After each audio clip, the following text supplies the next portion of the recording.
Om Apyayantu mamangani Vakpranaschakshuśrotram Atobalam indriyani ca sarvani Sarvam brahma upanishadam Maham brahma nirakuryam Mama brahma nirakarot Anirakaranamastu Anirakaranam me astu Tadatmani nirateya upanishatsu dharmaste mahi santu Te mahi santu Om Shanti Shanti Shanti Om.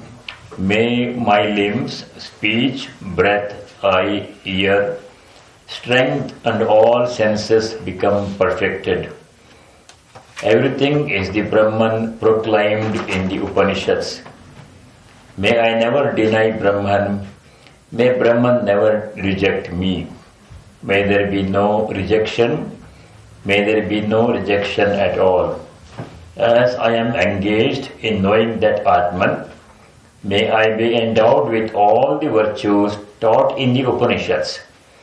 May all those virtues come to me. Om, peace, peace, peace. This Shanti mantra has 4 parts in it. The first part is a prayer for strength and harmony in our lives. Swami Vivekananda very often emphasized the importance of strength, and strength is what the Upanishads teach. So if you are not strong enough, moral strength, physical strength also, you will not be able to achieve anything worthwhile. So prayer for strength is the first part. May all parts of my personality, our personality is made up of many different parts, not one thing. Speech, vital force, sense organs, mind, all these things have to be strong, and they must function in perfect harmony. Then we can do something meaningful with our bodies and minds. That is the first part of this prayer, Shanti mantra, prayer for strength. The second part is an affirmation that this whole physical universe is nothing other than the ultimate reality called Brahman in the Upanishads. Sarvam Brahma Upanishadam. What we are experiencing with our minds through the sense organs, the whole cosmos, universe, is that reality Brahman itself appearing in this way from our present perspective. This is the theme of the Upanishads. Sarvam Kalvidam Brahma, says the Chandogya Upanishad. This whole universe is Brahman itself. Why it is to be mentioned here is that is the ultimate truth. And the purpose of human life is to experience that truth. We are not what we think we are. We think we are the body and we are the mind, we are the ego. That is ignorance, that is not knowledge. We have to know our true nature. Our true nature is divinity, divine. We are all potentially divine. Swamiji says, each soul is potentially divine. We are that divine. Even now, we have always been, we are now, we will always be. There will be nothing else. But that knowledge is not with us now. We are experiencing only the limited version of that divinity, namely the body and divine. So to know our true nature, experience our divine nature, or perfect nature, that is the goal of life. And we should always keep that in mind. Whatever else we are doing, we should never forget that we should achieve that goal of self-knowledge, Atma-jnana, knowledge of the self. That is why at every possible opportunity we have to remind ourselves that this whole universe, all of us are nothing other than Brahman. Sarvam Brahma Upanishadam. May I not reject this truth. It is possible to dismiss this. Upanishad says all this is Brahman. But it is not enough. We may say, no, this is all some old ancient, some scripture somebody wrote. How do you know it is true? It may have been true for some people. Is it true for all of us? Is it true even now in the 21st century? That kind of doubt arises in our mind. So we should take it as a starting hypothesis for our spiritual life. As a starting position for a spiritual life, and if you follow the spiritual life, following the instructions of the teachers and the scriptures, you will be able to reach that goal. If you dismiss that, then we will be staying where we are in a perpetual ignorance. We don't want that. That's why this affirmation is necessary. Maham Brahma Nirakuryam, Mama Brahma Nirakaru. May there be no rejection of this truth. Anirakaranamastu, Anirakaranam me astu. Nirakaranam is rejection.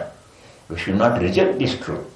We should accept it as a starting point, as a hypothesis, and then proceed to follow the spiritual practices. Then eventually we will be able to experience directly the truth. Until that goal is reached, we should not relent. That's why this frequent affirmation is necessary. The last part of this prayer is, of the Shanti Mantra, is prayer for all the virtues described in the Upanishads. First of all, we should become virtuous. Our personality must be completely, totally free from blemishes, such as lust, anger, greed, pride, jealousy, fear. All those things are limitations, impurities in our mind. We have to clean up our mind. And we have to become virtuous persons. We should first become gentlemen, Swami Yatiswananda says. Then only we can do other things. So prayer for virtue. What are the virtues described in the Upanishads? Truthfulness, strength, purity, straightforwardness, celibacy. All these virtues are described in the various scriptures, in the Upanishads, in the Gita, other places. We have to practice those virtues and we have to become virtuous. Then only we can achieve something meaningful in our life. So prayer for virtues. That's the last part. Tadatmani nirate mayim. In me who is engaged in knowing that Atman. Ye dharma upanishatsu. Those virtues which are in the Upanishads. Te dharma mayi santu. May all those virtues come to me. So that is the prayer. And then Om Shanti Shanti Shanti 3 times, because the ancient rishis thought about all aspects of human life. We should not get the impression that they were sitting under a tree or in a hermitage in the forest thinking about God all the time. No, they thought about every aspect of human life. Nothing was left. And then they found out that the sufferings, adversity that we go through in our lives seems to come from 3 sources.